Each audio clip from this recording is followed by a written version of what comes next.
welcome to Retro Warriors episode 464. Woo! As always, I'm your host, Justin Baker, and as always, I'm joined by viable human Chris Saturn. Hello. Hi, Saturn. Hi, Justin. We made it. Yay. We're here, what? and it's only to the show, and it's only 10 p.m. It's not bad. We're making good time. We've made much worse time than this. I remember sometimes we'd be done at like 1:45 in the morning. Yeah. I'd be like, how did we record for 4.5 hours? And then we would still spend 45 minutes sending each other pictures of Rob Liefeld's art. Yeah, or that one Pac-Man in the short shorts on that one Pac-Man cover. Yeah, that was good too. Yeah. My week. Uh-huh. I got a new television. Yes. My television. Is it a 3D TV? I mean, it's a 3D object. I exist in the third dimension, but the image on it is flat. Oh, okay. My TV decided that it was done living. That's unfortunate. And I was literally sitting there watching it, and it was like, nope, and turned itself off. I just went through that back in December. And I reflashed it, and it got stuck in a boot loop and just never fixed itself. So I was like, fuck it. I've only had it for 3 years. Oh, man. And I've had kind of issues with it the whole time. I had to reflash it a couple weeks ago. I've had just weird software problems, just issues, right? And I hate shopping for TVs because they all, even the best TV on the market sucks now. Yeah.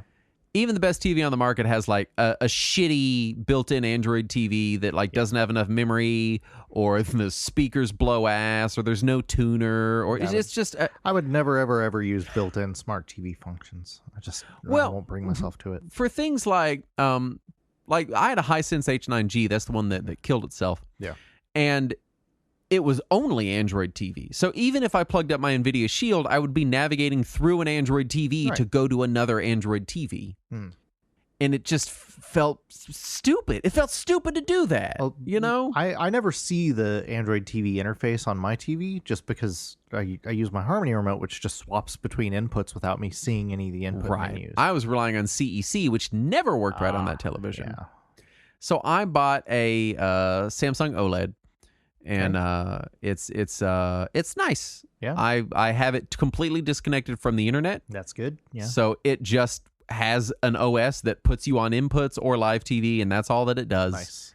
Yeah, And I had a Samsung before this one, and I made the mistake of connecting it to the internet one time, You and my foolish pie hole man. showed me how bad of a mistake that was. I connected it once just to update it, and then saw what it did to the interface, and then after the update, I factory reset it. And did not connect it to any of that fucking shit. My wife just bought the Samsung Odyssey G9 49-inch ultra-wide curved monitor. Yeah, that looks pretty nice. Because she works from home, and so she does have like a very nice, expensive desk, nice monitor, nice she has a very nice work from home setup because she's up here for 40 to 60 hours a week, right? And she was like wanting to get a new monitor, and she was using like $120 ultra wide that she had, and then like a couple shitty monitors I had laying around like dangling off of arms and shit. And I was like, let's just spend the money. You work from home, you know, like it's worth it for you to have a good work environment, right? And she's got that one all hooked up to all the smart shit and you know all the fancy stuff. I will say, to Samsung's extremely limited credit, their OS Tizen, when not connected to the internet anyway, because that's how I use it, does seem to just kind of function as the way I would expect a TV OS to function. Yeah, that's how mine was. Which is nice. I even went and shopped for like 60-inch computer monitors. Like, is that a thing? Like, I just need fucking inputs. That's all I need. So you can get just a 60 to 85-inch monitor that does not have a tuner or anything else. They're usually made for conference rooms of businesses. They are way more expensive. They do not support HDR. They barely support 60 FPS. And usually they're only 1080p. It would kind of almost still be worth it. It kind of almost would. But mine's set up. CEC seems to work. And so also, they usually only have function. one input. Oh, yeah, that's a problem. Yeah. That is a problem. But I'm using my NVIDIA Shield as my smart device on that television. Yep. And so my Shield remote just kind of does everything. Nice. And it's been okay. I didn't want to buy a Samsung. It was between that and the LG C3. But LG does the WebOS thing, and they have to like Wii remote point the remote at the television. Yeah.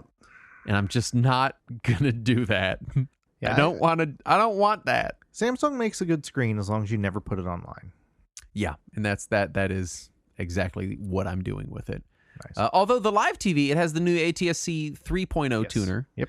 And it has a guide, Saturn. Yep. There's a guide. My man. Samsung TV had a built-in guide when I bought it in 2004. Yeah.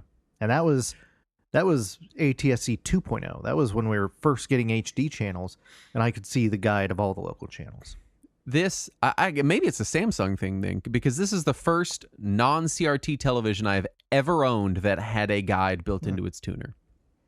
First one. Yeah, and I'm excited. The Hisense I have now has a guide built into its tuner, but it's an Android TV based guide. Interesting. I know Android used to have that one program that was like it was live basically TV one. Yeah, and they discontinued the fucking thing. I know. I'm upset about it. Now it doesn't work. I don't know. I know it's like it's going to be like the millennial version of like boomer shit. Yeah. Where like, why do your grandparents still have a landline? But like, I love a good guide. Yeah. I don't know what it is. Something about seeing the blocks and like getting to just like flip through them, and it's how I watch television. I want to look at a guide. Yeah. These days I just watch my live TV through Plex, just because it provides a guide, and so it's good enough. Yeah. I had my live TV on Plex for a little while, but Plex was running through my my Raspberry Pi, and it wasn't quite enough juice to handle all of that. And then now I put it on my desktop, and I just haven't bothered rerouting cables. You know, I really should, and then I can just sidestep all of it. Right. And I can also DVR shit then. Yep.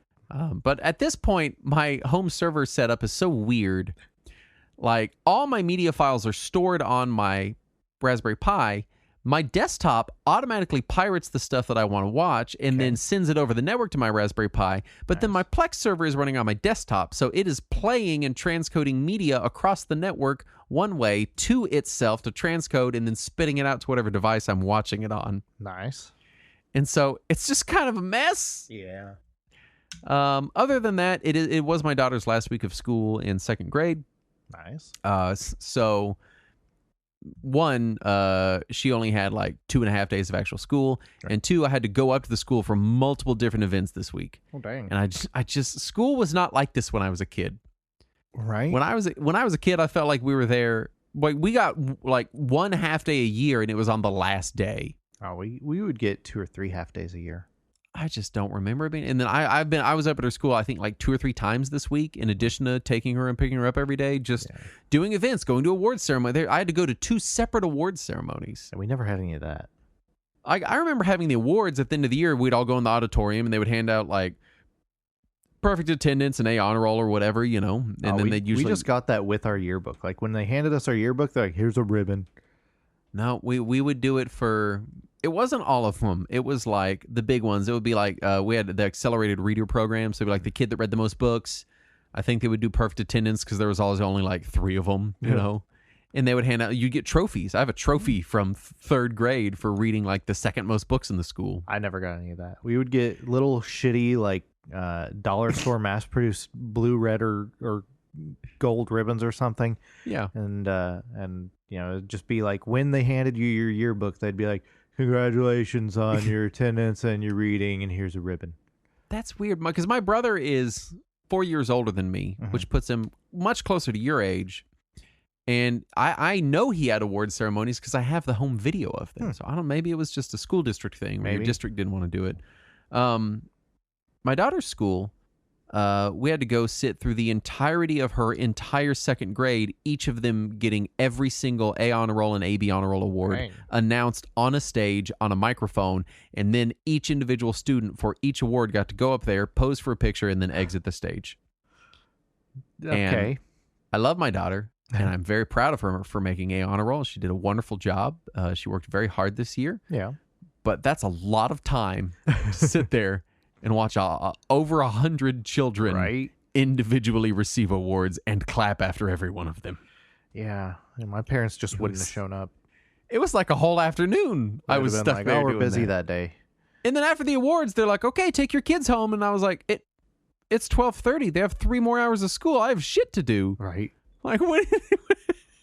So that my whole week has just been engrossed in being involved with her school. Right. But she's finally done. Today, she went to school at 8, and then I showed up. I had to be there for her class party at 10, where they handed out more awards. Jeez. And then I had to sit through a 10-minute slideshow, and then we had to sit through the party afterward. And then I was told to take her home, despite the fact there was 2.5 more hours left in the school day.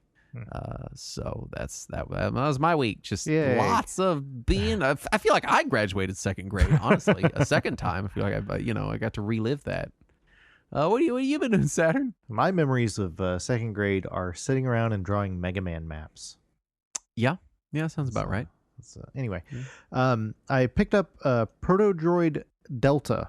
What is this? Is this a phone? Yeah, it's a phone. No, it's a game. I got the Xbox version because it was on sale, and it kind of feels Mega Man-y. Mm-hmm. But I also didn't get super deep into it, so I don't know if it keeps that vibe. It doesn't play like Mega Man, but it's got like that aesthetic. Yeah. It's more of a third person over the shouldery kind of perspective. Okay. It feels like what they wanted Mega Man X7 to be. All right. Yeah. But it's neat. I've not gotten too far into it yet, and I don't know if I'm gonna keep with it. But it was also less than $5, so it seems fun enough for that, right? Yeah. But aside from that, I had mentioned a couple weeks ago about how we made our free company in Final Fantasy XIV for anybody in our Discord. Yes. And so I made us an airship. Oh. I crafted us an airship. So I spent a lot of time crafting because that's a thing that I can do while I'm at my office. Like in between things that I'm working on, I can look at the screen and be like, oh, I need to hit a button. And so I made us an airship, and it does nothing. It just goes out and gets materials, and once a day it brings back materials, and then we can use those materials to make a bigger airship someday. Mm-hmm. Because that's how MMO grinds work. Yeah. Also, I have been messing around with the not Animal Crossing mode in Final Fantasy XIV. Oh, tell me more. Where they give you an island, and they give you robots that work on the island for you. Okay. And the robots become your friends, and they task you with going and collecting sticks and stones and other things that you can find on this island that they use to build into buildings and little factories and stuff, so that they can make seashell tchotchkes, which you can then sell to idiots. Mm-hmm. And they also have you collect animals, and then you have to pet the animals and feed the animals and build landmarks and just develop your little island however you want to develop it. And it's so boring. I hate it so much. I hate it. And I keep trying to remember to go back there to check in on it, because there's a couple of achievements and a mount attached to it. I'm like, I do want that mount. I like mounts. But it's so boring. I just have to go there and listen to the robots tell me to go pet another sheep. I still subscribe to Final Fantasy XIV, and I log in once a week for 10 minutes, get instantly completely overwhelmed. And then I'm just like, I gotta go do laundry or something. Well, they've brought back the Fall Guys event, so now you can just go run an obstacle course with people. Yeah, but the whole time I'm doing it, I know that I need to do main story stuff and class stuff, and you know what I mean? It's like when you try to relax at home, but you have a bunch of shit you're supposed to be doing that day, and you're like, I can't. I gotta go do the shit, And then you go do the shit, and you're like, oh, yeah, I wasn't doing this shit because I didn't want to do this shit. Yeah. And then you're just kind of unhappy either way. Yeah, they're also doing an event right now where if you hang out in the gold saucer, they give you extra coins. Yeah. So there's incentive to just go goof off. I wish I could goof off in the game. I try to, but then I'm like, no, I guess I need to go grind away at MSQ or, go sit in a dungeon queue for 45 minutes. This is what makes me log off more than anything else. I'll log in, and all of my quests right now are finishing dungeons on hard mode. Okay. So I log in, and I'm like, I don't really want to do a hard mode dungeon, but I need to knock one out. I got like 20 of them in my list, and so I join a queue, and then I sit there for 7 or 8 minutes, and I get increasingly anxious about the fact that a dungeon is going to pop at any moment, and I don't really want to do it. And then I go, I'm going to drop out and log off. So here's what you do, especially on our server. You just go into the party finder and say, need to finish some unsynced dungeons. And then one person will join that's level 90, and they'll be like, all right, let's just do them all real quick. And then they will just finish them all while you stand there, and then they're off your list. But I'd rather make Saturn do it. Oh, well, yeah, I can also do it. You just have to find a time when I'm around, and I will do that. The game is there's so much fucking game there. Yeah, it's a ludicrous amount of content. And I'm far enough in the game that it's not holding anything back. Because like when you start the game, they're pretty good about like trickling out new shit to you. And then you hit. But where 50. I am, it's kind of like, nah, you pretty much, not all of it, but a lot of it, we're just going to lay it all out there. And you're like, man, that's just anything that was available before the first expansion is just like, now you get everything. Yeah, I feel like I'm like trying to eat a whole turkey every time I log into Final Fantasy 14. I want to eat a whole turkey. And the person that made it is watching me and is going to be mad if I don't finish it. That's what it feels like. Let's do some news. Yes, sir. First up, Adobe files action against iOS emulator Delta for copying its logo. Logo has since been replaced. Have you seen the new logo they released? I know I saw the old one, but I didn't see the new one. It's just the Adobe logo, but like broken into 3 bits and rotated. And I say it looks much worse. Okay. Why not just make it a D? Right, yeah. Like I get what they were going for originally. It was the delta symbol, the triangle. Right, it was a delta, yeah. Yeah, but it just, I think they need to go back to the drawing board, come up with something. Yeah. Maybe a lowercase delta. That would be different. Make it like a clip art gradient fill D. That'd be good. That would definitely be really good. Yeah. Prominent modder Vultar says his workshop was ransacked by vandals and will be out of the modding scene for a while, possibly permanently. That's a real shame. It's just devastating. Yeah, he's been a very important part of the modding scene. He modded my Super NES. Yeah. And he has also released a lot of original mods that you can't really get anywhere else, like the N64 RGB mod and the mod that'll let you translate a Super NES game without hurting the original PCB.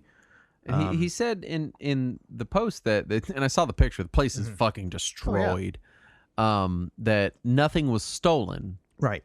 Which makes it seem targeted. Yeah. You know, like, I don't know anybody that's going to break in to bust up a lab and ransack it, and it's full of video games, and they don't take some shit, you know? So from what I've been reading, apparently on his live stream the night before, which was with another content creator, he had to ban somebody for bad behavior, and that person had been threatening him. And so they think that it could be related to that. Which is unfortunate. No matter how it happened or what happened, it's unfortunate for the modding scene to lose somebody who has done so much for it. So. Yeah. Fucking internet, man. Right?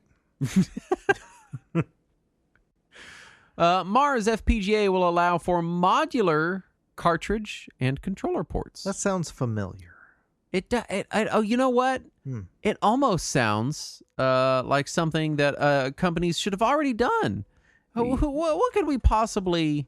Maybe the Polymega, possibly? I don't know. Yeah, it's almost like something that someone said they were going to do. And then kind of did a little bit, but not really. It's weird. And then I wonder if, like the Polymega, they're going to come out in 6 months and go, actually, it's not FPGA, and you're a bunch of fucking dweebs for thinking that it would be FPGA, you stupid dweebs.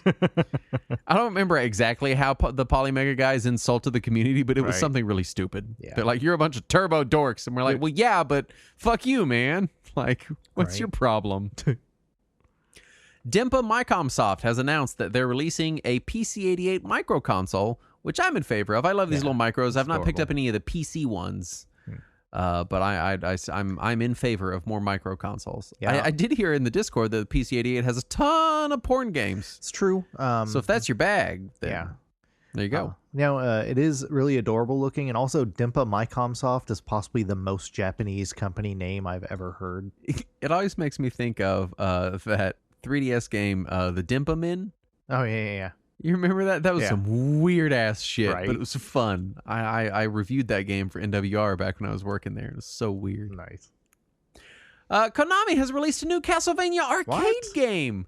It's a marble launcher ticket game called Castlevania Marble of Souls. That's the dumbest name. Spiritual successor to Marble Madness. That's the crossover between Marble Madness and Castlevania Dawn of Souls. I know that it's like a decade-old joke to make fun of Konami for not actually Being making new Konami. Castlevania games and just making like shitty things like this, but come on, man. Right. It's got to be on purpose at this point. And what's more, it was just a rebranding of an existing Konami marble game. They just literally changed the stickers and logos on the machine and just sold it again. That said, if I saw it somewhere, I would definitely play Castlevania Marble of Souls. I'm down with a marble launcher. That sounds fun. Did you see the video of it? No, I didn't. I didn't see the video. I saw the picture of it. Oh yeah, I didn't see the video. It's exactly what you expect. A game that I shoot marbles at things. Yeah, and then they make things spin, and yeah. Oh, I like things that spin. So this is sounding great.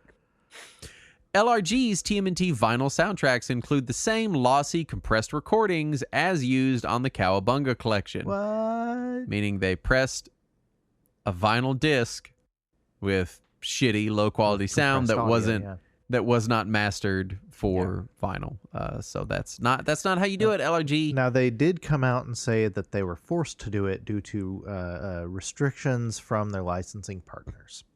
Do you think they knew that before they took everyone's money, and they could have maybe had a disclaimer in there saying, hey, we're going to make this, we would love for you to purchase it, but just FYI, we're not going to master it for vinyl, and it's going to be lossy audio. So just so you're aware, that's the only audio we have. Could they have maybe said that ahead of time? It's impossible to say. How could LRG possibly answer these questions? Because if they couldn't have said that, what that would mean is that they took your money before they even knew what the fuck they were going to put on it. Right. So and if they could have said it, then they intentionally misled people. Then they're assholes. So either way, they're either assholes. Incompetent or assholes. Yeah, take your pick, LRG. Do you want to be stupid or an ass? Yeah. And I think the answer is an ass. I think we've determined this. I Yeah. think we figured this out between all of the bullshit coming out of them lately. What breaks my heart is that we know that their reputation will not change at all. They'll still be treated as this like boutique bespoke, much like Analog seems to be, this like bespoke retro gaming company, which is so weird since they're owned by Embracer. Yeah. You know, it's fucking annoying. Right. A composer who wrote and performed the Zelda medley performed at Video Games Live says Tommy Tallarico and his company have been illegally selling scores of her arrangement without her permission or paying her for them. This doesn't shock me because Tommy Tallarico is a thief and a liar. Right. True.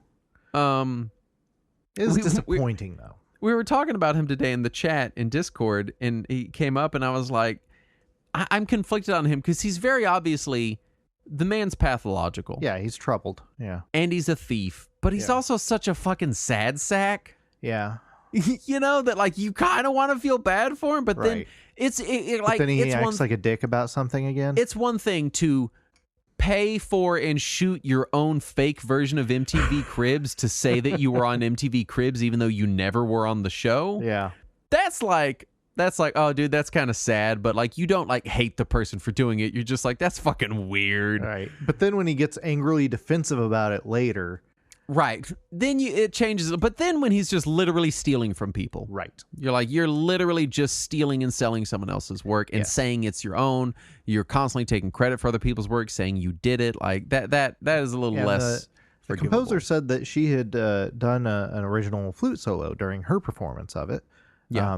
And she hadn't written it down because she was just quasi-improvising it. And they just listened to it by ear, wrote down the sheet music for it, and sold it along with the rest of the sheet music package, which she never authorized them to sell, which is shitty. Thanks, Tommy. Yeah. How's the virtual cornhole going, by the way? Is that Right We'll in. get to I know that. you're not doing anything, so. I'll say this. I will say this. If Tommy Tallarico wants to come on the show, I would love to have him. Don't say that. He's been on a lot of podcasts. I would love He's to been have on some Tommy very Tallarico. small podcasts to try to defend himself. That's true, and I've heard him defend himself, and he just continues lying. So Yes. maybe I shouldn't say that. Maybe I shouldn't. Maybe Tommy Tallarico, you are officially uninvited from the show. I hope for that brief moment you were excited. Take that, and Tommy. And I can take that away from you the same way you took away this woman's income. Royalties, yeah. Yeah, that she presumably pays her bills with, I guess. Right. So that's not very cool. Yeah. But it's okay because we know that people, on MTV Cribs. professional flute players make tons of money, I'm sure. So Flautists.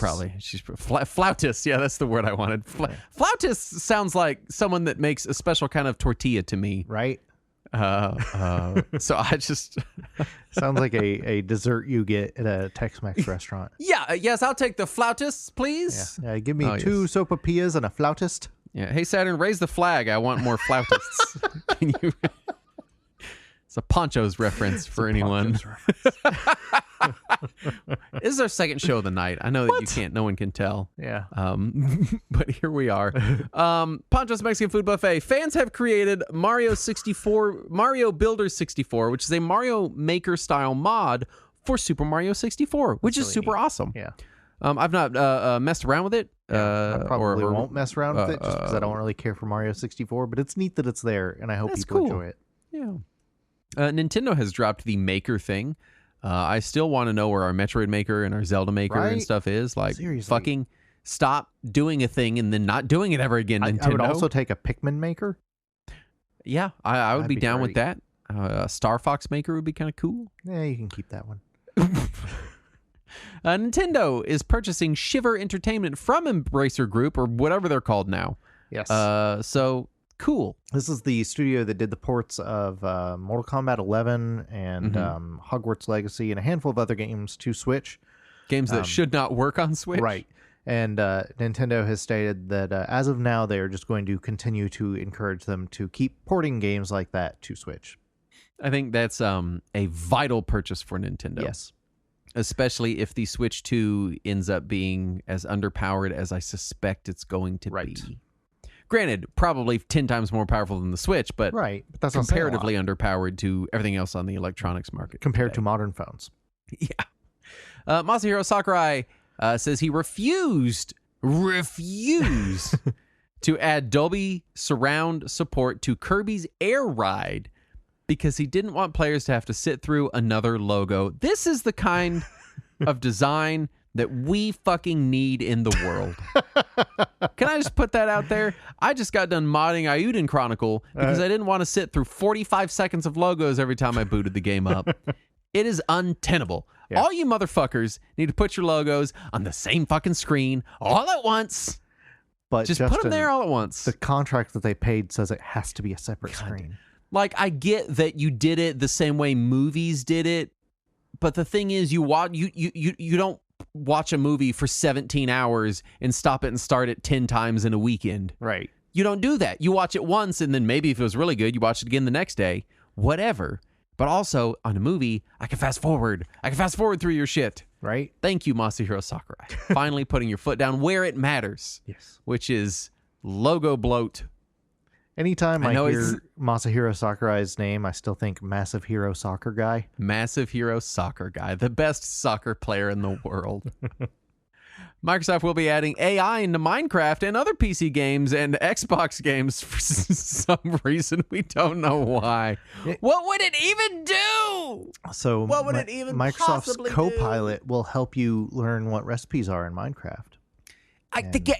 You already That way, you don't have to go to a website to look up the recipe. It'll just tell you.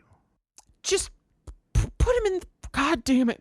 And what frustrated me more about this news from this particular Microsoft statement was they're adding a feature into Windows 11 called Recall that lets you rewind 30 minutes of your inputs on Windows to undo things on any app, which I'm sorry, Windows is saving universally 30 minutes of my computer they're going input? to begin saving 30 minutes of your computer input. I'm not okay with that. And it is on by default. And so a lot of people are raising the flag about this. Fortunately, it's still in its beta. It's only going to insiders. Please, no one raise the flag for this.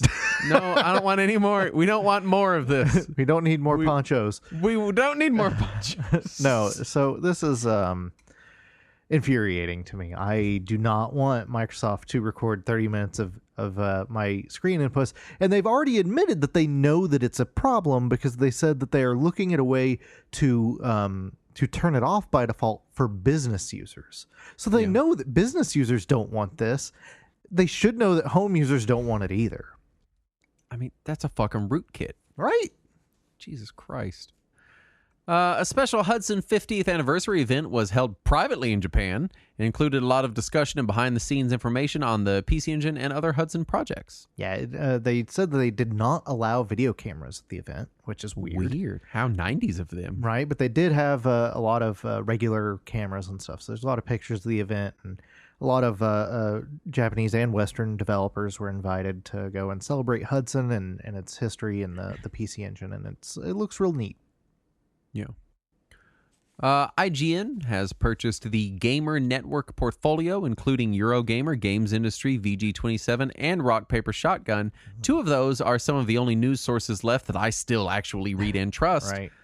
So I'm not super duper happy about it. Yeah, it's on the one hand, it's frustrating that there's even more consolidation and that it's now in the hands of IGN. But on the other hand, was Gamer Network really that great to begin with?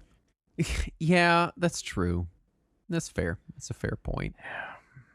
Modders have managed to get the Wii U to read partitioned hard drives. Now you can have Wii U games and VWii storage all in the same drive, which is nice because you have to do weird ass shit to hard drives to get them to work nice with these systems. So that's they exciting like to very me. strange things.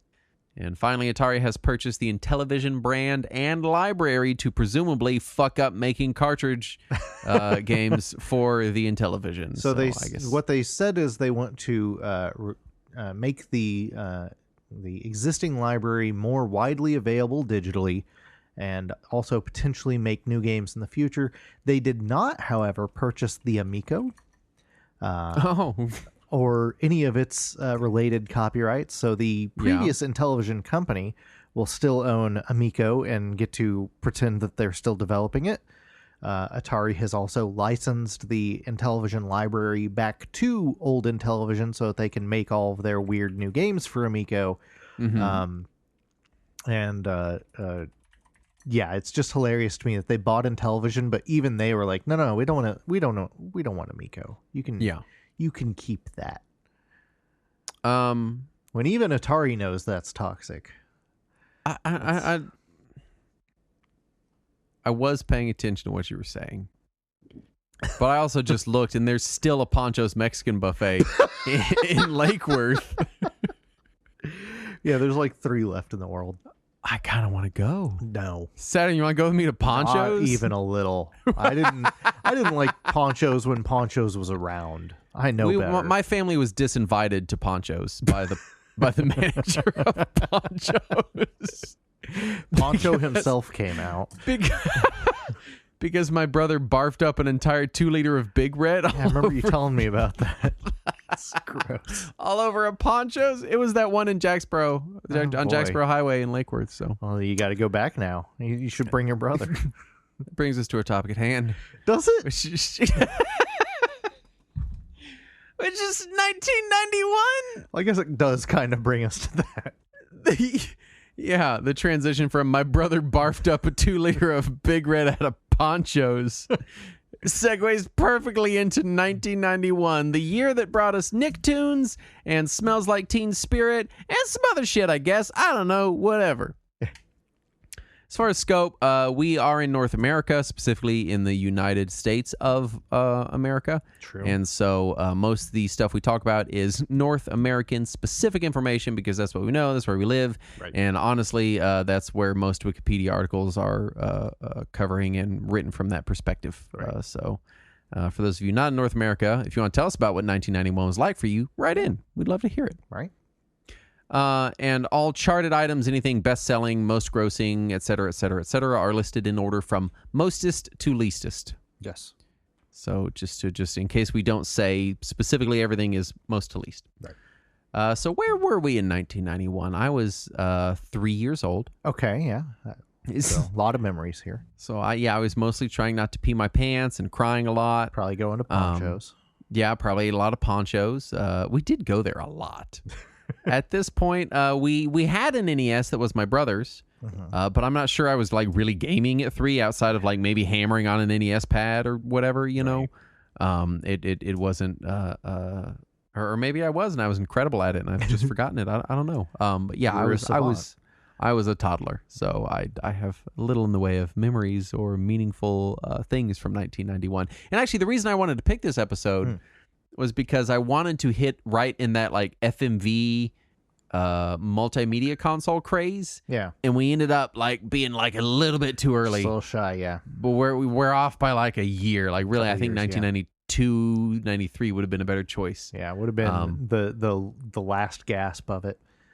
Yeah, it's such a brief window. It's hard to hit with a whole year. Well, we range. did a whole episode on FMV games, though. So That's true. And I played Sewer Shark for it, so I've experienced all of them. Everything the genre could possibly offer. Saturn, what were you doing in 1991? I assume you were in your 50s. I was in my 70s. I just retired. I was 9 at the time, so I wasn't that much older. That's a good age. Yeah. We were an NES household at the time. I would still sometimes hook up and play our Commodore or Atari. I didn't get the Game Boy for another couple of years at this point, even though it had been out for over a year. We would get our first then next-gen 16-bit console by the end of 91. So I was entering the future as far as games go. How exciting for you. How very It was exciting. I distinctly remember because we'd gotten our Super NES for my birthday because I turned 9 that year. Mm-hmm. And I had gotten home from school and like nobody had said happy birthday to me immediately, so I was upset and I went to go hide in the laundry room. And apparently I did a good enough job hiding that they didn't know I was in there, so I got to watch through the crack in the door of the laundry room as they hooked up the Super Nintendo in the living room. And I didn't want to like just spring out and be like, "You did this?" And because I was pouting, so I was like trying to wait for them to find me. And I don't remember how that ended, but I imagine awkwardly. Yeah. My daughter will be 9 this year, so you were the age that she is now as we are recording this. Yeah. So it's interesting to think about you at her age. This is, I think, 88 was the earliest year we've covered, I think, in a year episode. I think so. And this would be the next earliest, so the second, oldest year. And this is kind of that weird era, and I know we talked about it on our 1988 episode where like coverage of games is still kind of weird. Yeah, still somewhat new idea. The games market has solidified by 91, more so than 88, especially after 1990. Right. But it's still kind of that era where like nobody's really super sure what the video game market is going to do yet. Yeah, they at this point they've seen a rebound from at least from the American perspective from the crash in 83. Mm-hmm. Yeah, it is a thing. It is a market, and companies are interested. But they're not sure if it's going to be a permanent market or just another fad like it was in the late 70s, early 80s. Yeah, so 91, we've got a lot of stuff on the market. We do have, like we always do in these episodes, we just want to talk about 1991 in general. Yeah, what 1991 was like. Obviously, collapse of the Soviet Union occurred over the course of the year as former Soviet states declare independence. That was a really big thing. Yeah, it was kind notable. of the landmark event of the year. Yeah. The first Gulf War against Iraq started the previous summer, ended in February of 1991. So we're hot on the heels of that. Yep. Which means we're also hot on the heels of a Hot Shots movie. Of course. Yeah, that's what it means, right? It says here the first Poncho's Mexican food buffet opened. No, that was way before 91. I went to Poncho's in the 80s, I remember. First ever website, info.cern.ch, was created as the World Wide Web was introduced by CERN to other research institutions. It was not really commercially available to on the consumer level, but it was the thing. It was the technology. We were still on was spreading. BBSs if we had a modem at all. We got the first stereo sound card by Creative Labs, which feels kind of early, honestly. It feels a little early for that. Sound was, I forget how big sound was in PC in the 90s. 80s and 90s. It was like... And I remember the first Sound Blaster Live I got, that was like hot shit. It was a thing. And comparatively, and maybe it's just my perspective, console games didn't really give a shit about sound. No, it was just whatever your TV had. Yeah, like it might be mentioned already, but it wasn't a thing. On PC, it was this whole world of like sound card technology. On consoles, it was exciting if you could listen in stereo, because most TVs were monaural. The first ever GSM phone call was made, so no cell phones, but you know, there's GSM cell. Yeah, I mean, this was the first call, so like you're not walking into stores buying them yet, but the foundational technology has been demonstrated. Yeah, it was CDMA cellular technology had been around previously, but it was mostly used in car phones. Yeah. Were there CDMA cell phones in like the 80s? And I don't believe what we currently think of as cell phones. There might have been like mobile phones, but it would have been ones that's like the briefcase. That kind. The first Mac with a Power PC was introduced, and it was the first PowerBook laptop. This is when Apple wanted to do their Power PC thing. Yeah, when they were teaming up with IBM, which felt like competitors meeting up for the first time. Bizarre, yeah. Right. The Linux kernel, Saturn wrote, the Linux kernel was created by Linus Torvalds, and he's never shut up about it. But I like that you called him, possibly unintentionally, Linux Torvalds. Yeah, my fingers just typed Linux instead. And honestly, I'm shocked he hasn't changed his name to Linux Torvalds. Of course, this is 90s Linus, who would shout anyone down and call them an asshole to their face. And was always kind of my hero for that. And a few years ago, he publicly came out and said he was going to try to stop cussing people out so much. So, you know. Let's talk movies. Top box office, again, most to least. Terminator 2, megaton movie, gigantic movie. Oh, yeah. Still hangs very heavy in the kind of like action movie space. Terminator 2 is just absolutely unforgettable film, and I feel like you couldn't get people to stop talking about the playground scene.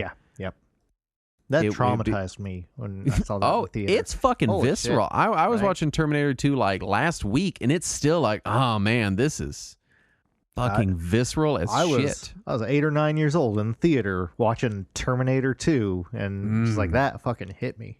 Yeah, Robin Hood, Prince of Thieves, which is the Kevin Costner. Is that the Kevin Costner one? I had this one on VHS. I watched it a bunch. I'm sorry. Home Alone, first Home Alone. Yep. There you go. Silence of the Lambs, City Slickers, Dances with Wolves, which is, again, regarded as one of the greats of all time in the movie world. Sleeping with the Enemy, the first live-action Addams Family, Naked Gun 2.5, The Smell of Fear, and Teenage Mutant Ninja Turtles 2, The Secret of the Ooze, which is possibly the third best Ninja Turtles movie, I think. But how does it compare to Naked Gun 2.5? Better. I like Secret of the Ooze. It was sillier than the original movie. The original movie was kind of fucking dark. I don't know that I've sat and seen one all the way through. I've seen bits, I know. So great. Yeah. Top rated U.S. television shows, 60 Minutes, Roseanne, Murphy Brown, Cheers, Home Improvement, which wouldn't hit its megaton status for a few more years because this is the first season. But the fact that it premiered in the top 10 was huge. Yeah, that was something. Designing Women, Full House, Murder, She Wrote, Major Dad, and Coach. I haven't thought about Major Dad in years. When I saw that on the list, Major Dad is. When I saw that on the list, I was like, "Holy shit, that's a show that fell off the fucking planet." I want to guess. What Major Dad is. Don't tell me. Right. I've never heard of this show in my life. Wow. I'm guessing Major Dad is about a dad trying to raise a family of children, but he was like an army drill sergeant, so it's him going through the motions of learning that you can't treat kids like soldiers, but he keeps trying to. Yes, except for he's still an active duty major. Oh, okay. All Yeah. right. I was close. But the rest of it is all spot And on. hold on. Is he a single father? No, his wife Oh. is also there to correct him. I see. And this was CBS primetime in the early 90s. Let's go Billboard Hot 100. What music were we listening to? Everything I Do for You by Bryan Adams. From Robin Hood. I Want to Sex You Up by Color Me Bad. Yeah. Gonna Make You Sweat by CNC Music Factory. Which is the song that everybody knows as Everybody Dance Now. Yes, indeed. Rush Rush by Paula Abdul. One More Try by Timmy T. Unbelievable by EMF. More Than Words by Extreme. I Like the Way. The Kissing Game by High Five. The First Time by Surface. And Baby Baby by Amy Grant. I know one of these songs. I know most of these. Yeah. That Bryan Adams song, MTV played it like every 10 minutes. It would not die. Yeah, it's the a lot of these are not. They're not getting a lot of air anymore. Yeah, it seems like the top 10 there maybe hasn't aged as well as some other songs of the year. Notably absent, you have this here from the Hot 100 is Nirvana, Michael Bolton, Seal, UB40. They're just Nirvana. The rest of them Nirvana. are all Sorry, I on the thought list. they were all commas. No. I was about to say, really, that's a lot missing. So Right. Nirvana is absent. Yes. Michael Bolton, Seal, UB40, Rick Astley, Queensryche. Queensryche. I don't know these. Man, I was 3. Jesus Jones, Heavy D and the Boys, and D Light did all make the top 100. Also OPP by Naughty by Nature. Once again, proving that Billboard has no sense of what will be historically important. Do you remember OPP at all? No, I don't. I have no fucking idea. That was like such a joke in my school, and it continued to be a joke up and basically today. I've probably made an OPP joke in the last year. Yeah. But it was a hip hop song where the chorus was, "Are you down with OPP?" And then they reply, "Yeah, you know me." I do know that song. I do know that song. That was a whole thing in my school. Like everybody had to be down with something that was 3 initials. My dad was into like hair metal Yeah, that's my family. in this era, so I heard none of this. Queensryche was hair metal. No, he didn't listen to it. How dare Yeah, it you? wasn't his thing. He Queensryche listened was to pretty good. Jackal a lot. Oh God, that's feel like- before this era. I remember Jackal. I remember Rat, So he's Poison. into early hair metal. Yeah, I guess it would have been. It would have been, yeah. And then in the car, we just listened to KZPS, which is 92.5, Yeah. and it was classic rock. And Right. so that was it. That was Yeah. just kind of what I was exposed to. And then in the late 90s, my mom was into like 90s alt music. And then now they've both gotten old, and they just like old twangy country from like 20 years before they were born for some reason. I don't fucking know what that's about, but here we are. Yeah, when I looked through this top 100, I recognized a surprising amount of it. Much of it I haven't heard in 20, 30 years, but Yeah. I recognized it at least. Let's talk video games right here at like the last 10 what? minutes of the show. Video what? Tell us about the platform landscape. Like, what was going on? So the 486, Intel's 486 chip had released a cheaper SX model, which made it more affordable to get a multimedia PC for under $2,000, if you can imagine. Microsoft released MS-DOS 5.0, which was the first time that MS-DOS was available as a retail upgrade directly to consumers instead of getting it from an OEM. The Mac started gaining some ground and completely overtook Amiga in the US by this point. The Atari ST was still legally on the market, but it was struggling to even keep up with the Amiga, much less Mac or DOS. And Windows 3.0 had released the prior year and was starting to see widespread adoption, though most games were still targeted towards DOS rather than Windows. So you did start to see some Windows-based games at this point. Chips Challenge. Chips Challenge, I believe, was on Lynx first before it was on Windows. I see. Let's talk home consoles. So This is kind of a weird gap in home consoles. well, this is a transition, we'll say. Yeah. 'Cause, you got the Famicom in its 8th year in Japan, or its 6th year in the US. Sells still relatively strong. 2 million units sold in North America, 4 million worldwide in 91. You got the Master System, which was mostly surviving on European and Brazilian sales. In the U.S., it sold less than 50,000 units that year, again, versus the 2 million of the NES. Though there were 2 million Master Systems sold in Europe that same year. All right. Which kind of shows the dichotomy there. The system was discontinued in Japan in 91. It would be discontinued in the U.S. early 92.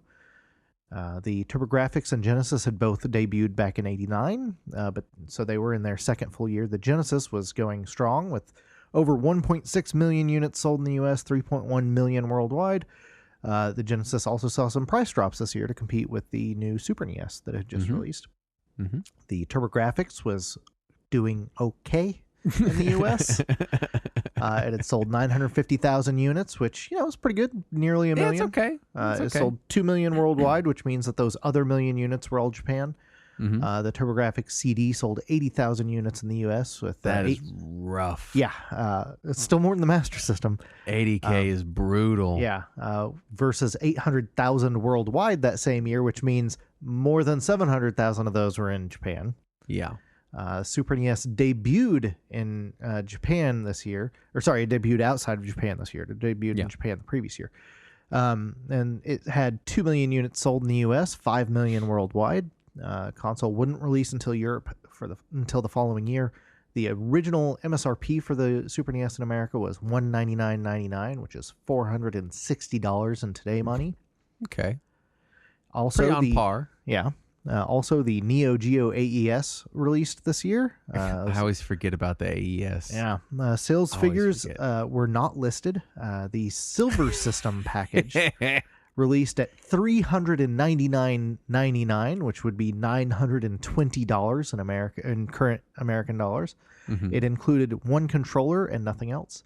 Or you had the Gold System package, which released at $649.99, which is $1,496 in today money. So half of an Apple VR headset for people keeping track at home.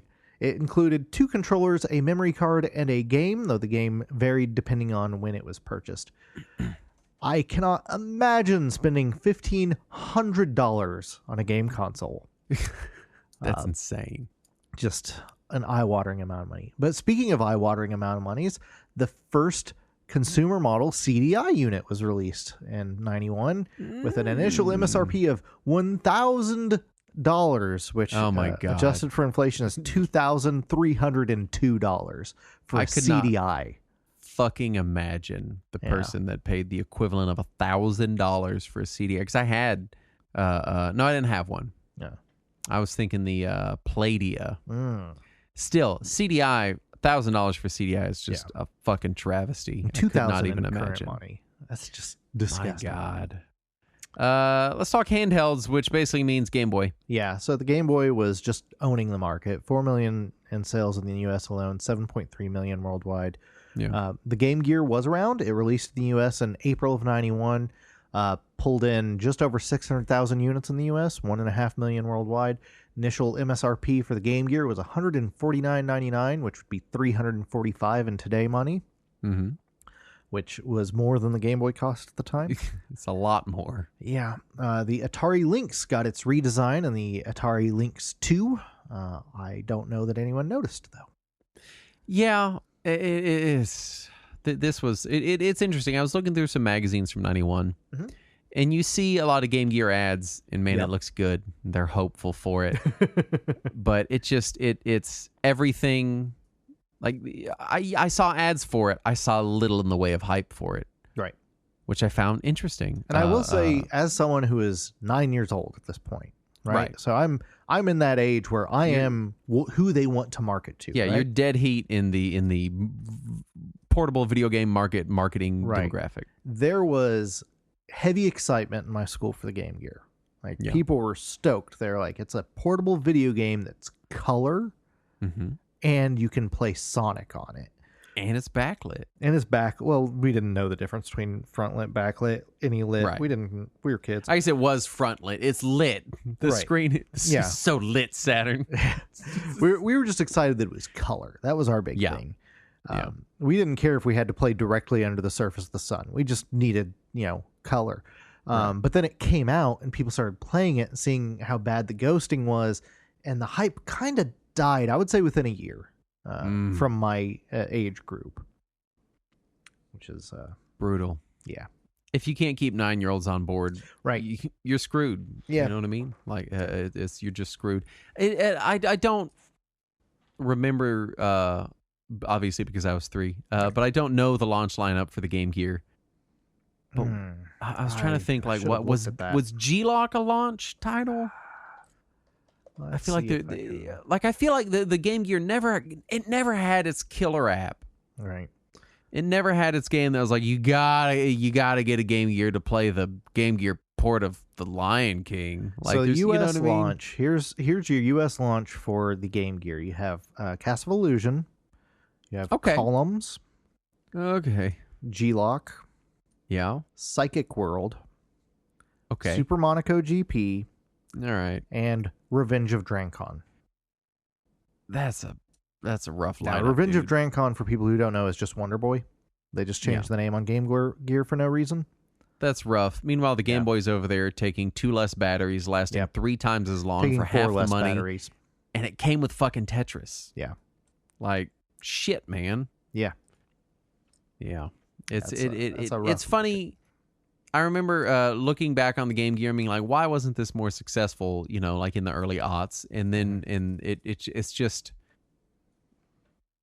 being There's economical a lot of reasons. matters, you Yeah. know. Let's talk arcades, because the answer is Street Fighter 2. Yes, Street Fighter 2 came out. And It did that's it. so That's, good. That's pretty much arcades for the year. It was the top grossing arcade game in every region, selling more than 50,000 units worldwide, which for arcade units is a lot. Brought in $1.15 billion worth of quarters. Adjusted for inflation, that's $2.65 billion worth of quarters, whatever coin is relevant in your locality. But that's just a ridiculous amount of money. It is. I was looking at highest grossing arcade games: Japan, UK, United States, all 3. Street Fighter 2: The World Warrior. Yes. Right across the board. Oh, Although United States data is a little fuzzy. Right. Australia, same thing. It was insane. Yeah. Absolutely insane. Also, the Neo Geo MVS had released the prior year. It was the 3rd highest selling cabinet of the year, behind Street Fighter 2 and The Simpsons. Right. And Konami's 2-year-old Ninja Turtles game was still one of the highest grossing games of the year. So that kind of shows you what we were looking at. We were looking at beat 'em ups, and we were looking at the emergence of the massive fighting game industry. That's what arcades were looking like. Yep. Let's talk just kind of industry in general, because you know, we touched on it earlier. This is a weird time. Looking through magazines, I did find that there was, you know, a little more discourse available. A lot of it was still just sort of your boilerplate, like, you know, we hadn't gotten into the full in-your-faceness of 90s video game magazines. There was a lot of very boilerplate, like previews and news. And, a lot of it was like newspaper-style reviews still.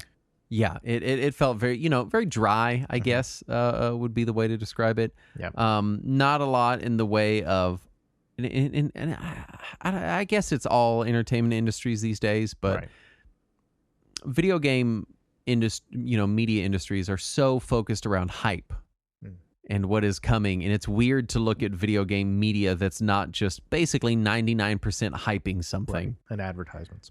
Yeah, I mean, really, the hyping is true, an advertisement, you know. But Nintendo Power had been out for what, 2-3 years at this point? Yeah, I want to say it started in 88 or 89. Yes, so you know, that's kind of getting into full swing. Yep. I think, was EGM there in 91? Yeah, EGM started in 89, I believe. I think Next Generation was around, wasn't it? Or did they start a little later? I thought that they were closer to the PlayStation launch. Yeah, they might be. The big thing, I think, in the U.S. games industry at this time is Sega. Yes. It's the trajectory of Sega and the Genesis. Yeah, because it really showed us that this wasn't a one company industry, because it was starting to look that way in the U.S. Nintendo had such a hold on the American market in the late 80s, going into the 90s that it looked like no one was going to be able to touch them. They would basically be the Coca-Cola of video games. Mm-hmm. And then here comes Sega and knocks them off of their pedestal. Yeah. So there was a shakeup because of it. Of course, this is before Sonic. True. Right? Well, was Sonic 92? 91. 91. Okay, so this is the year of Sonic then. This is the year of Sonic. Yeah, so they finally get to ditch Altered Beast as their poster child. Yeah, and you also saw a lot of the third-party companies start to break away from Nintendo, because Nintendo had that rule that you could not publish on other consoles. Right, Nintendo was shitty. Oh yeah, and suddenly in this year you have Taito and Namco, Sunsoft, Koei, and Acclaim all started making games on Genesis, which that's huge. Those were all big partners of Nintendo's, especially Taito and Namco. Yeah. So this was the major crack in Nintendo's armor there. Yeah, for sure. SNES hype was pretty big, in a fever pitch. Yeah. It was really, and it wasn't just the Super NES. It was basically the console wars. It was the first major console war since Atari versus Intellivision. Yeah. Because even though the TurboGrafx had been there, it never really made that impact in the US that the Genesis was making. And so you had Nintendo actually trying to compete on even terms with the Genesis with the Super NES. Yeah. What was the rental market like in this era? Could just kind of, I guess, rental and retail together, because I mean, obviously, I assume rental stores were in full swing as far as video games and movies by 91. Oh yeah, definitely. This is when, so in the 80s, from my memory anyway, most of the rental stores that I went to just had a Nintendo section in addition to their movies. And it was probably just before this, in 1990, going into this year, that you started to see stores having a separate Sega section next to their Nintendo section. And then when the Super NES released, you really started to see like every console got some space, as long as it wasn't a handheld. Nobody wanted to rent handheld games yet. But, do you remember older people calling them Nintendo tapes? Oh yeah, absolutely. I wonder how much of that was because they were in video stores. Right. But then it also, the NES was designed to be very VCR-like anyway. Well, I mean, audio was also on tape. Video was on tape. So, you know, any media was a tape now. But it wasn't a tape. Right. There's no tape in it. But there were tape games on computers, even if they weren't as popular in the U.S. I was just wondering where it really sprang from. I guess really it probably comes from multiple angles, but I was just kind of trying to put two and two together there.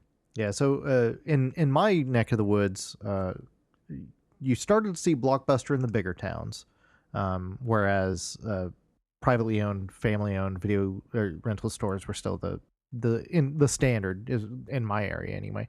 Blockbuster was founded in Dallas, so I was basically right in their backyard, and we still didn't see a Blockbuster until like 92, 93. Weird. So we still had our private stores. Only when I went to go visit my aunt that we would go to Blockbuster, and I just remember how much more expensive it was than the other video stores. We didn't get a Blockbuster until like 99. We had a local video store called Blazing Video, and then in the late 90s they shut down right after Beanie Babies kind of crashed. And then we got for a brief period we had them and a new video store called like Stars Video. And then Blockbuster came out and crushed out Stars, because Stars always sucked. We never wanted to go there. We had Payless Video as our main video store. And then there was another place in town called Movies and Records. Yeah. And then there was the grocery stores that had rentals. And then Blockbuster came in, and one by one, all of those vanished. Yeah. Let's talk video games. I figured just real quick, Sonic. No, Saturn. You can't do it. Sonic did come out. It was the highest selling game of the year that wasn't packed in with a console. And according to Blockbuster, it was also the highest grossing rental of the year. So that kind of tells you where the Genesis was at the time. Like we often think of Nintendo as owning this era, but Sonic was the number one game of the year. Yeah, I mean, Nintendo came around, but I mean, I think 91 is one of the years when the Genesis, its sales were nearing its peak. I mean, it didn't sell as much as the NES. The NES still sold more than the Genesis this year. And also it didn't sell as well as the Super NES. This is also the Super NES's launch year. Yeah. But there were enough Genesises in households already from the last 2 years that Sonic was able to take that number one spot. What years? There was like 2 years where the Genesis beat the Super Nintendo in holiday sales. Was it? I guess it was like 92, 93? I think it was 92, 93 were the Yeah. 2 years that it beat the Super NES. And it was kind of this like, oh shit Yeah. moment. Right. And then obviously Super Nintendo kind of And then Star Fox and Donkey Kong Country swept came out. it. Yeah. Yeah. Yeah. Thanks, Rare. You did it. Let's break it down by quarter. First quarter, Trog on NES, Stone Cold Classic. I know you put it there just for me. I did. Otherwise, it would not have made the No. fucking list. And we don't got to go through all these. I just put some stuff that might be interesting on here. Yeah, this is also not a really good era and a good year for shmups. You've got Musha, you've got Super Star Soldier on TurboGrafx. Yep. You've got this is kind of getting into the second quarter. But you've got Darius 2. Yep. Like there's some. This is a really, really, really good era for shmups. This is some fantastic. But they weren't getting ones. the market attention. that No, they definitely probably not. deserved. Definitely not. Yeah. You know, I don't know. I don't know when the era of the shmup ever was. It always seemed like 80s the seems to be like when it got the most market and media attention. yeah. It seems like when brawlers really started to ramp up, Yeah. they sort of deposed, in arcade settings anyway, the shmup, Yep. So it seems like there's this, 80s makes sense to me, this era where like beat 'em ups aren't quite good enough yet to be this sort of like cinematic level beat 'em ups that we get with like Turtles in Time arcade in March of 91. Yeah. And so for those quick fix arcade games, I could see it. AOL's Neverwinter Nights, which is no longer available, which was we covered that on our MMO episode, which was exciting. Street Fighter 2 came out in March. Simpsons Arcade also came out in March. Both those gigantic. I mean, could you imagine in the same month, Street Fighter 2, the Simpsons Arcade, and Turtles in Time Arcade all hitting arcades? This was the golden era for arcades for me. This is when I was Absolutely always so excited insane. to go to an arcade every time. Absolutely insane. Second quarter, we've got Golden Axe Warrior on Master System. Yeah. Which I don't know when the that got a Game Gear port. I don't know when. I don't know if it was simultaneous or what, but Darius 2. Well, it couldn't have been six- simultaneous because the Game Gear wasn't out yet. Oh yeah, it was still being advertised because it was later in the year. Yeah. And it did not get a Game Gear port. It was Master System, PS3, and Xbox 360. What am I thinking of? What was there was a Golden Axe game on Game Gear. What was that? I don't What remember. was that game? There was one. I know it was. It was an RPG. I remember that. I was like, what? That's fucking weird as shit. Well, Golden Axe Warrior was the Zelda-style game. Oh, okay. All right. I don't know what I'm thinking of then. Is it Axe Battler, A Legend of Golden Axe? Axe Battler is what I'm thinking of. Yeah. Yes, because he uses a sword. Yes. And you're like, why the fuck is he called Axe Battler? Oh, the stupidest named game of all time. Battletoads on NES in June. That's a big one. Sonic the Hedgehog also in June. Castle of Illusion also in June. A really, really strong month. Yeah. July gave us Phantasy Star 3, Bonk's Revenge. The original Duke Nukem. The original Duke Nukem, which I still maintain is a good game. Yeah. I still like that one. I know that it doesn't, nobody loves it as very much anymore, but I think it was good. Well, I'm glad it's got one defender. August gave us Castlevania 2 Belmont's Revenge, which is an expensive and okay Game Boy game. And then, of course, we had Super Nintendo launch, F-Zero, Gradius 3, Pilot Wings, SimCity, Super Mario World, which is a strong launch lineup. I forget how strong the launch lineup on the Super Nintendo was. That port of SimCity is so good. It's great, especially compared to Genesis launch, which I feel was comparatively weaker. Right. Well, both the Genesis and the Turbo had pretty weak launches, but I think they just wanted hardware out. Yeah, I think that's what they were doing. September, the month of my birth, Super R-Type, Decapitat, Turrican, Streets of Rage, the first Civ game, Saturn. Yep. Were you playing it when you were 9, or was it like No, it would have been later? a few years later after Civ 2 came out that I found it. King of Dragons and Captain Commando, two great brawlers in the same month as Streets of Rage. Is this whole year is nuts for side-scrolling beat-em-ups. Oh, yeah. Also, Wing Commander 2 that month, which I just want to mention so that we can say that we at least mentioned Wing Commander on the show one time. We said something ever. about Wing Commander. We've done it. Last quarter of the year, Captain America and the Avengers, also a great brawler. Yep. Parasol Stars, TurboGrafx. Parasol Was that Stars. one you got at 9, or was it? Probably a couple years later. We didn't have a Couple years TurboGrafx until after we got the Super NES. Yeah. November is some real heavy hitters. Mhm. Final Fantasy Legend 2 on Game Boy. Yep. Final Fantasy Adventure on Game Boy. Final Fantasy 2 on Super Nintendo. Yep. Also known as Final Fantasy 4. Super Castlevania 4. Super Ghouls and Ghosts. Ys 3. Yep. Game Boy port of Battletoads, which I played probably more than the NES version. All told. And the first- Game Boy Kid Icarus game. Yep. And and Metroid 2 and the first Fatal Fury. Just super strong month for Game Boy. Some a strong month for Final Fantasy. Like, I know that Adventure and Legend 2 aren't the I mean, granted, Legend 2 is a saga game. It's not Right. actually Final Fantasy, but Adventure still, is a mana game. the brand is present in this. Yeah. This is our first real Final Fantasies since The first Final Fantasy and Final Fantasy Legend 1. Yeah. Which was not a Final Fantasy. So, big month for the JRPG genre, I think. Yep.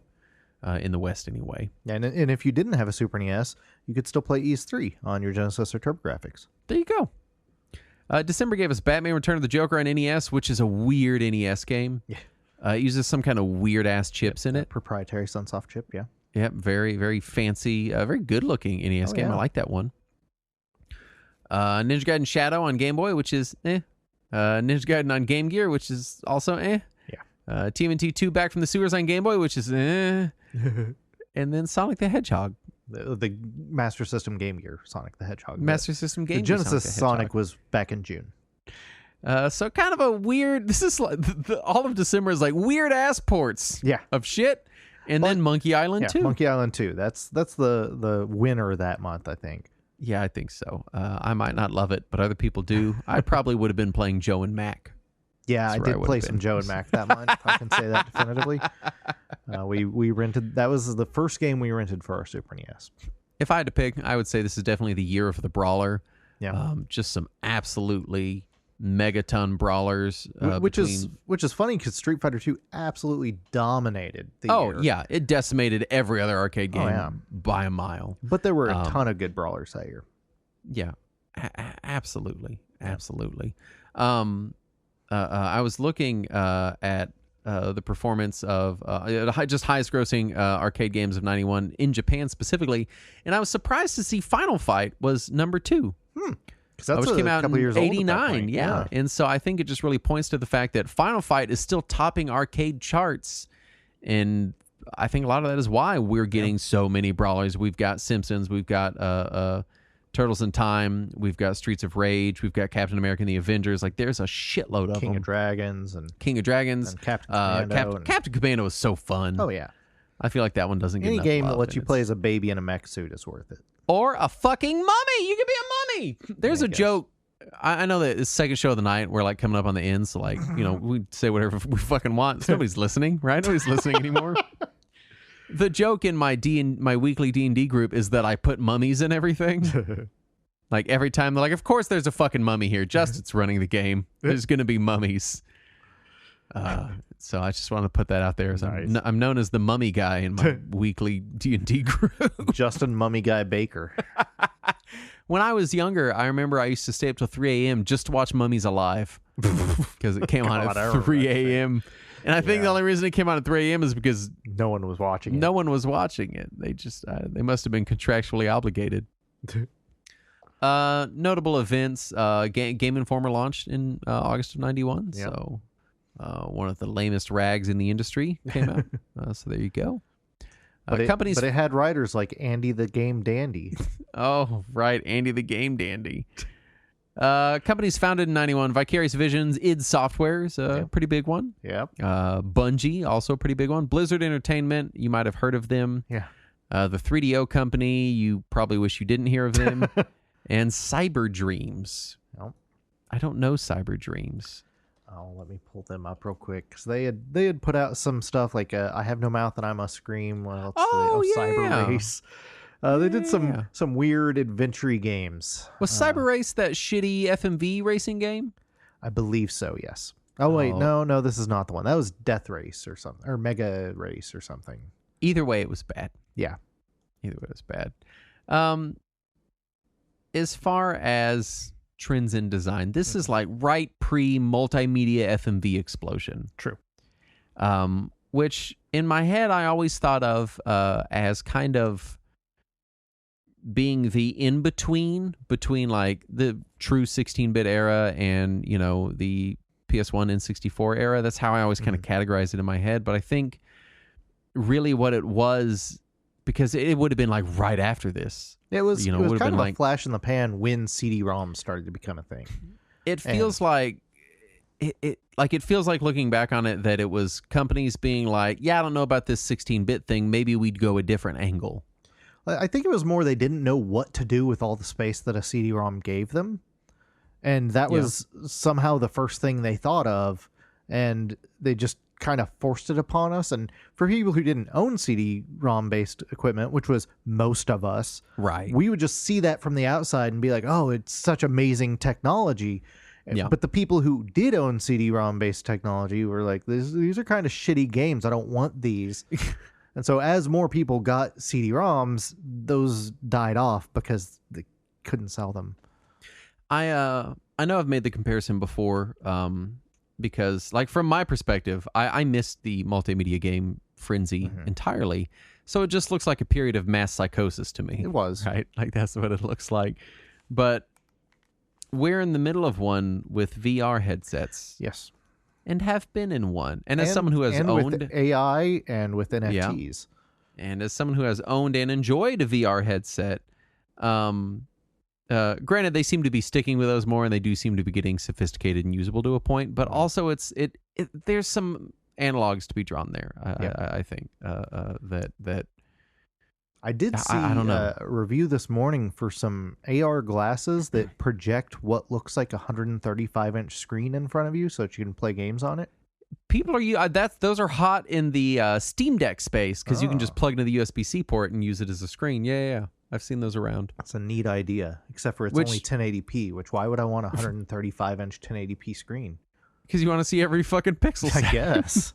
But those TV screens in glasses have been around since at least the early 90s. Oh, yeah. I've found some really old models of those, which I would love to. I bet they could output a great 120p. Oh, yeah. Getting into final thoughts, 1991 was a fucking year. Very, very much a year of shmups, brawlers, the arcade making its triumphant return. Which was nice to see, and kind of I think just a lot of really good quality shit coming out before we get the weird multimedia craze shortly thereafter of just a bunch of expensive stuff being shoved onto the market. So it's like nice Virtual to see. Boy. It's very nice to see. I think Link to the Past came out in Japan in 91 too. Link to the Past is yes. Yeah, that was Japan. It didn't come out outside of Japan until the following year. Yeah. So lots of good stuff. It was a good year. I don't remember it. I wish I did. I was there, but I was either too drunk or too young to remember it. One of the two. I can't confirm which or one. Both. So I had for me it was the year of Final Fantasy IV because that was the year that I found it, and that was the year that I really became obsessed with Final Fantasy. Like I had played the other one the previous year on NES, and I thought it was okay, but the Super NES one just really blew my mind open. I was like, there's like full dialogue, and these people are talking to each other, and there's a story, and that person fucking died. And I can't even imagine. Like, obviously, it is such a leap because it is 3 games later than Final Fantasy on NES, but we didn't know that. Right. But to go from Final Fantasy 1 on NES to Final Fantasy fucking 4, which is still one of the, top 3 Final Fantasy games of all time. Yeah, has to be.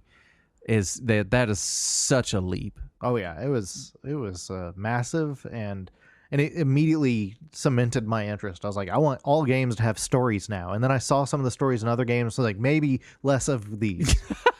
Yeah, there's the good stories though. The good ones. Less Secret of the Stars. Yeah. Tecmo's Secret of the Stars? The same. Yeah, I could see that. What a jump, man. Final Fantasy 2 must have been just like, holy shit. How come every game isn't 3 games of progress in one? The thing that I remembered the most about Secret of the Stars was there's a scene where you have to break into a castle that's only women, And so your character just puts some pigtails on, and then everybody believes he's a woman. All right. Is it that castle from Monty Python and the Holy Grail? That's all. That's all women. Is it the same And castle? I wish. So yeah, that's 1991. I think I have some vague memories of an ironing board from that year. I think I this is so weird. I think I specifically remember my mom ironing clothes, and I remember it being really strange because I'd never seen her iron. Because my dad didn't wear clothes that needed. He wore like tank tops and jeans because he worked at a paper mill. Right. And I remember seeing what I've come to either project with my later memories, or at the time was actually this 80s cartoon about a football team that goes back in time and they become the Knights of the Round Table. Yeah, it's a Kid and King Arthur, or it's there's a Super NES game based on it. It's yeah. Oh, I don't remember the name of it now. Now, I might have been a little older than that, but I do remember that being one of my earliest memories is this weird ironing board, which was enormous. Yeah. I mean, it was Knights normal of Justice. Yes, that's that piece of shit fucking show. It's on like Tubi right now, along with a bunch of other shitty, forgotten 80s cartoons. It ran from 92 to 93, so it would have been a year after that. Yeah, so I think that it's possible that memory is from 1991. Yeah, but that would be about it because I didn't form my lasting memories until 1995-ish. I think is the next, because I remember the first time my mom turned on Power Rangers. I remember distinctly in 91 watching one of the first episodes of Ren and Stimpy because Nicktoons had just started. I can't honestly watching Ren and Stimpy now. I can't fucking believe they aired that. Like some of the shit in, oh my God, man. I remember me and my dad laughing hysterically at Ren and Stimpy while my mom just like stared at us like we were idiots. I can absolutely not fucking believe that. And then it cutting to a commercial for Toe Jam and Earl. And I was just like, this is the future. This is the goddamn future we're in right now. Oh my God. Yeah. Crazy. Speaking of commercials, here's a commercial for our Patreon at patreon.com/Retro Warriors, where you can hear us talk about other numerals such as 1988 and 1997. But never 1984. All of which are integers. If you're into integers, then we have a show. But if you like fractions, we're sorry. Then get the fuck out of here. 'Cause I never learned how to do them. I still don't know. God. I'm a grown ass man. How? I don't know, man. They're hard. It's complicated. There's a slash and like it's a problem, but also a number. I don't understand. I can't do it. What I can do is thank the following patrons for their kind donations. Starting with Pablo, play every copyright-owned music for 10 full seconds. And Mr. Jiggyfly. Retro Video Game Zone Jason. Craig C. Chris R. Platform agnostic. No, I have no tomatoes. I have no tomatoes today. It's a quote from Dragon Quest 1. Okay. Neil All right. Hayes. William Owens. And Brian Guido Hassan. Are all the people who gave us money to talk about this numeral of And 1991. 1991. Yeah. We did it, Saturn. We finished a whole recording session. That's how all of our shows end. Yeah, we did it. Normally we wait till after the sign off and then we stop the recordings and then we both go, yeah, we did it. But I thought everyone else could enjoy it that time. I think we need to end the show. Thank you so much for listening. What? We'll be back next week. And as always, let us cling together.